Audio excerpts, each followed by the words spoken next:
Thanks for staying with us. Our attention is turned to Anambra this morning as we take a look at some political matters arising from that part of the country. Dr. Alex Obiokbolu, Special Advisor to the Anambra State Governor on political matters. Thank you for staying the course on the program this morning. You were saying earlier that the issue with this billboard perhaps is peculiar to a singular candidate of the Labour Party, and you don't think it's something that everyone isn't happy about. We hope that you find a way to resolve it amicably, and seeing the position that Professor Soludo has taken during this election. But I'd like us to also explore some other matters arising politically from your state. It's interesting how very competitive elections are in Anambra. For instance, if you take a look at the previous Senate election results, only one of the 3 incumbent senators was returned. And as we speak right now, your party doesn't even have any representation at the Senate. Now you have a presidential candidate coming also from the Labour Party. What are your chances in the forthcoming National Assembly elections? Well, you know, over the years, ABUJA has evolved first as a regional party, now as the 10th largest party in Nigeria. And what our aspiration is to have greater spread this time around, especially in the National Assembly. We're working hard to ensure that we are able to win at least minimum of 15 senatorial seats, not just in Anambra, but across the country. And that's why one of the things why we launched the national campaign rally in Anambra, where candidates from all over the country came and attended, and were giving flags. And you know, we wouldn't discuss everything on the screen, but summarize it to say that we are working hard and we're hopeful. We're campaigning very strong, hard, convincing the populace and the electoral, the voters, to ensure that we're able to get our candidates elected. You know, one thing is for sure, this election is different from other elections. You know, there are very basic issues to be discussed. The issue of where do we belong as a people?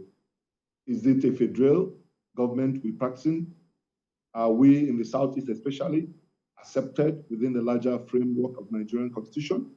You know, so a lot of issues, the insecurity issue, the fact that poverty is rising in the country.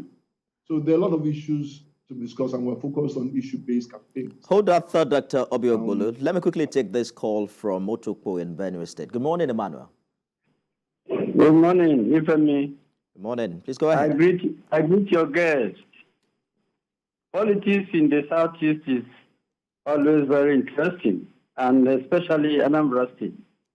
But what I want your guest to know is that it's popularly said that memory forgets, but record remembers.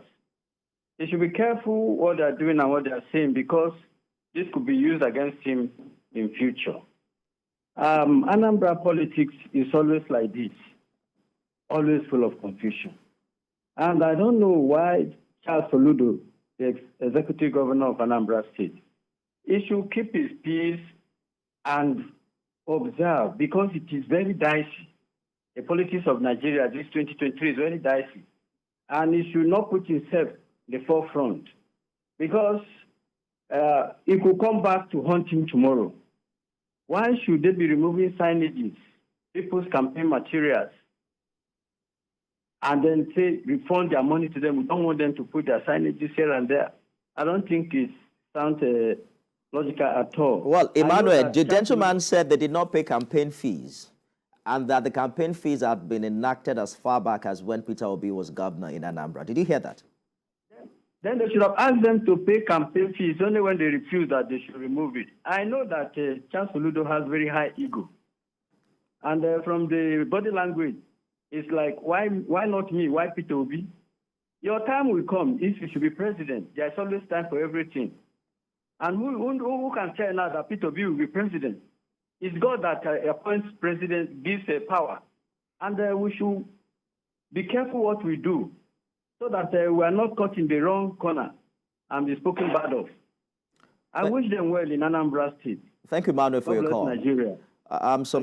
Quite some allegation against the principal there, but you talked about how different this election will be, And you also mentioned how united the Southeast is. So I'd like you to speak to that, because one would think that your principal will be supporting the Labour Party candidate, who seemed to be getting a lot of buzz online. The last presidential election in your state, the PDP candidate won easily with about 87% of the votes.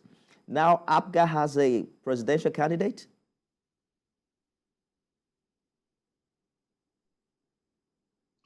You see, let me take what the last caller said. I mean, and thank you for at least standing up for me to tell him what I actually said. Maybe he didn't hear it properly.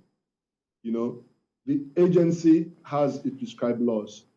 When you talk about tolerance, political intolerance, you know, the internet, just Google it and you see. I don't want to speak here.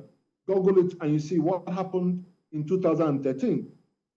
The same Labour Party complained about having won an election, the local government election, and they were not allowed to be sworn in. They were denied it, and a caretaker was put in. And that local government is Newe North local government, 2013. So today, those people who were part of the government who did it find themselves in the same Labour Party. And that's why I support what he says about that we should all be careful, because I believe he's not only talking to me, he's talking to everybody, including himself, Emmanuel. You know, because what I say is what I know, and what I stand for is to say the truth. So the issues are there. The internet is full of them. Now, as per the party, ABUJA has a presidential candidate. Professor Charles Soludo is a governor of Anambra State, elected on the platform of ABUJA. And we don't have any alliance with any political party. Our aspiration is to go to the electoral polls and deliver as many of our candidates as possible through the will of the people, through the mandate of the people. So you wouldn't expect everyone who is from Southeast to be the same political party. So as you will not expect everyone in the northern part of the country to be in the same political party. Nor will you expect everyone in the Southwest to be in the same political party because they speak one tongue. Let me hold you very shortly, Dr. OTUKPO. George has called in from Lagos. Good morning. Good morning, Nifemi. Good morning, sir. Nifemi, the topic you are discussing about payment for advertisement, political advertisement, is not restricted to Anambra State. If you look at it, you see that it happens everywhere. Politics is full of contestations.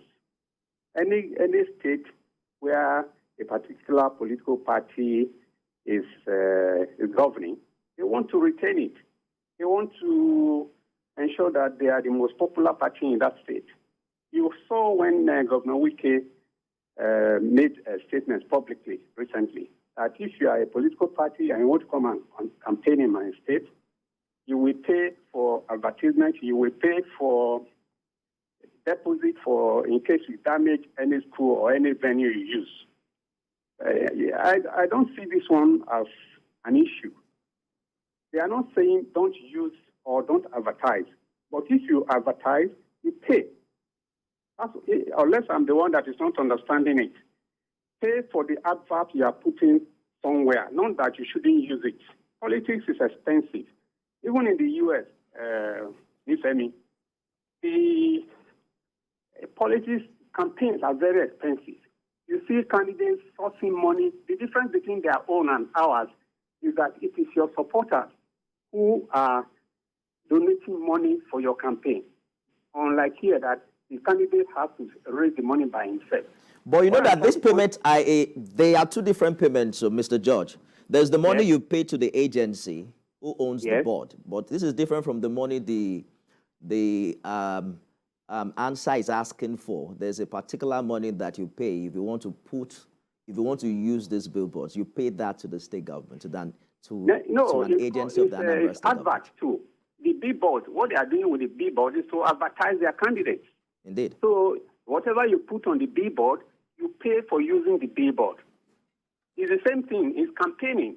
If I put an advertisement slot on TVC now about my candidate, won't I pay for it? So, exactly what I'm saying, Mr. George. I'm not sure you're getting it, too. There are two different monies. No. Except I'm the one missing it out. You are the one missing it. Let me explain. Okay, Let me please. give you an example. If I put an advert on TVC now, yes. Once it's political, you know the price is more. The price is more. It's higher. We know that. So also, when you pay to your advertisement company, because you know candidate pays directly to answer. It is the advertisement company that pays. Now, when you pay to your advertisement company, you have to remember to pay an extra fee, which the advertisement company will now forward to answer. It's the same thing I'm saying now, Dr. Obiagbolu. So the money that answer is asking for is a different money from what you pay your advertisement agency. Regularly. It's the same thing I'm saying. I'm not sure he got it quite well. But let us return to our conversation. He's saying that Governor Wike said in Rivers that if you come to campaign, you must pay advertisement fee. And that is what we are saying, and that is what Lagos State has been doing. That's what most states have been doing. Apart from the advertisement rental you pay for those billboards, there is an additional fee you pay. Otherwise, may I ask you, why is it that when I come to TVC, I have to pay more than the normal I'll pay for a 1 minute or 90 second once it's political? There's a reason. It's all right. I get your point. You pay to TVC a particular amount, but you don't necessarily pay to the Lagos State government. I hope you know that. Apart from the tax that we pay the government. TVC collects an extra amount. TVC collects an extra amount. Which is a fee for political advertisement.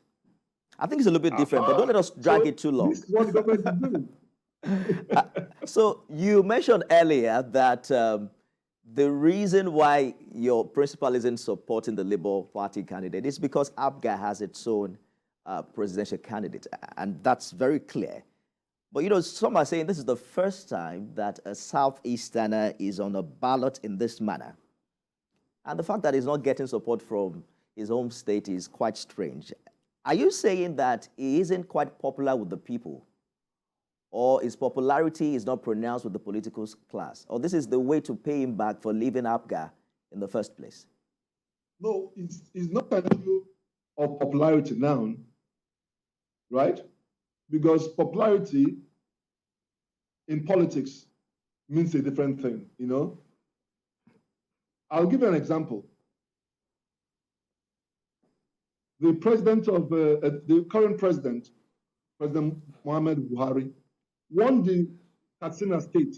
Well, he didn't win Katsina State with 100%. Atiku, Alhaji Abubakar Atiku, won Adamawa State, but he didn't win Adamawa State to 100%. There are always those who will say, this is my choice. There are always those who make those choices based on issues, not based on tribe, not based on relationship. There are people who will say, okay, I belong to this club. So because I belong to this club, I'm going to vote with this club. And what the president is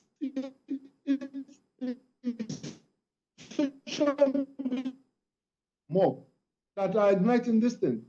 These two men are friends. They went to the same university. They've been friends for years. When he visited Professor Soludo, they had private discussion, useful discussion.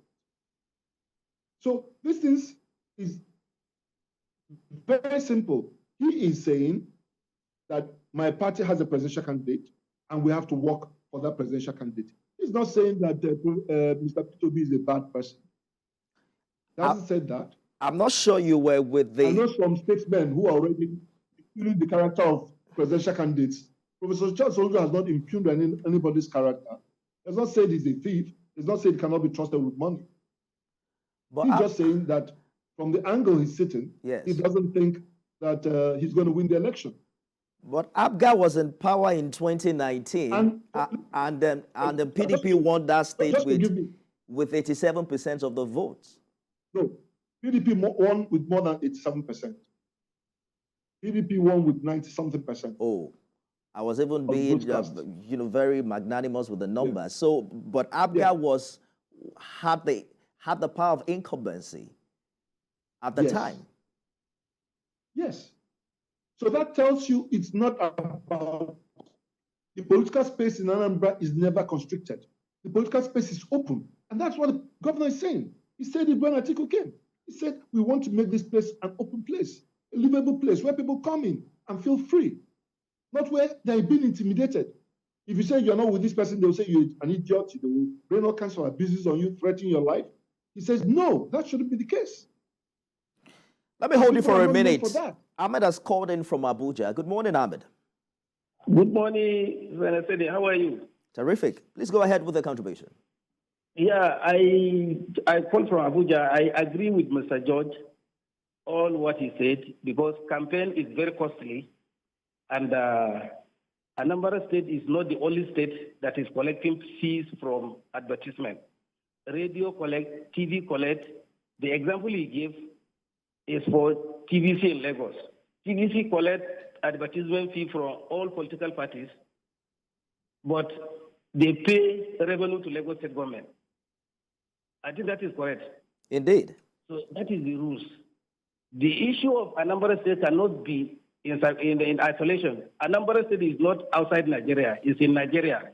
So they must pay, whether Labour Party, whether he's a former governor or whatever, he must pay the fees that is appropriated by the state government, because they have agencies that are doing that work.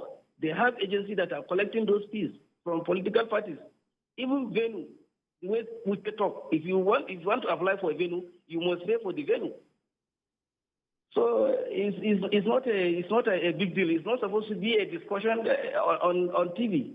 They know, even the former governor that is contesting for Labour, before he went to Chatham House and discussed yesterday, he must have paid something for those that make way for him to go and speak there.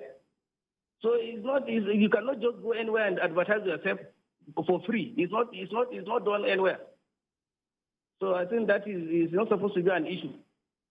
Thank you. Thank you so much, Mohammed, for your contribution from Abuja. Let's talk very quickly about the security situation in Anambra. You know, we mentioned how it affected the turnout of voters in the last governorship election. Dr. OKOROAFOR, are you optimistic that more people will come out for election in February, given the current security situation in your state? Oh, certainly. But let's talk about this insecurity. You know, insecurity is not limited only to Anambra. It's becoming a national malaise, you know, the insecurity threat. And it's part of the long drawn issues of unemployment, lack of opportunities, this sense of hopelessness of the youth, and the fact that the society has lost its value system. You know, today in the country, you ask anyone, what is our national value system? There's nothing to show except the quest for wealth. There's this mad quest for wealth everywhere. And so these are the societal ills that have culminated, and the outcome today is the insecurity. And the government has to tackle it aggressively. And you know, unfortunately, security is a federal government stuff. You know, it's something they do, it's within their purview. The governor is not the chief security officer of any state. They just say it by mouth, in words, but in action is not. So what we've tried to do in Anambra State is to ensure that the vigilante law that was passed years ago is reinforced, and we've recruited and increased our workforce in terms of vigilante service. All right. We're also trying to leverage on technology to be able to deal with insecurity. And the successes we've recorded so far, when you look at where we've come from, March 17, 2022 till date, you see that when you had 8 local governments under threat, under siege, today it's just limited to 2 local governments. We'll talk more about that shortly. Let me take Mazi OKOROAFOR's call from ABIA State. Good morning, Mazi. Good morning, Mr. Nife. Good morning, Mr. Alex. Yeah, Mazi OKOROAFOR. You see, my Nife, let's look at it logically, scientifically, and name it. the advertising agency or the advertising council should be held responsible. Why?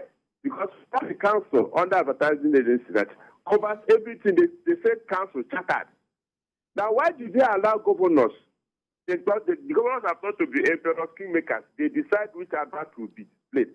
Look, if you say pay for advertising agency, endorse, they will adjust. We carry our program. We carry out that. They endorse it. Now, the same advertising agency, the governors or the council members or the local government will say, okay, this is our own money. I see no reason if all these people have paid all this money, whether the Anambra or governor of Ebonyi or anything will go and remove the post or even Gombe. They did it. But the question is this. Let me tell the governors, whether they like it or not, no condition is permanent.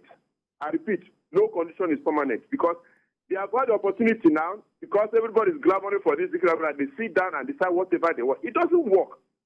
Look, let's go and leave what is happening in America.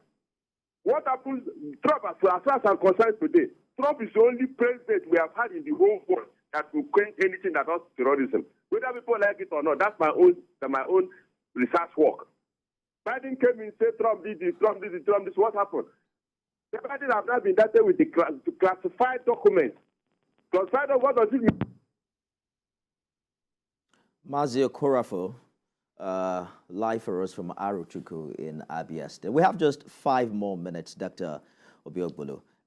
So Professor Soludo said recently that the region is ready for a comprehensive heart-to-heart talk about its future, about its security, and about its prosperity. And he wants President Buhari to release Anambra Govt to him so that he can also have a seat at the table. You know, one question we've been asking on this program, and I'm glad that you're here, is do you think Professor Soludo has gotten some assurance from Anambra Govt himself that his release would, in one way or the other, materialize in actual peace in the region? Because before he was detained, his request was for secession. His position was very clear. The internet is full of the many hate speeches that he has made against Nigeria as a nation. For your governor to ask for him to be released, does he have some assurances that we're not aware of? Yeah, you need to look at the timelines. As far back as 2020, the governor, when he was not elected governor, had made this request that we need to engage. We need to use non-kinetic methods to resolve the state of insecurity, especially in the Southeast. Upon assumption as governor, one of his first acts was to visit Anambra Govt in the detention center. And the outcome of that discussion, there was an announcement through his lawyers saying that people who were in the bush were not members of his movement. And if they were truly members, they needed to down their arms and pursue the path of peace. It was after that engagement that the governor of Anambra State, Charles Chukwuma Soludo, decided to engage them because he had given them a timeline to leave the forests. And that culminated in what we have today, where we were able to recover 6 out of 8 local governments fully. Are they completely out of the forest now? Yes, in 6 of the local governments, we don't have issues. We still have issues in 2 local governments in the south, out of 8. You know, so I want to believe, again, for him to have done this, it means that there are discussions going on that we may not all be fully aware. You know, some security matters are not, at best, not discussed in public. I agree. Emeka has called in, just a minute. Emeka has called in from OTUKPO. He's our last caller on the show. Mr. Emeka, you have just 30 seconds. Good morning, my dear. Good morning, sir. Can you hear me properly? Yes, we can, very clearly. Go ahead. Okay, I want to make small I want to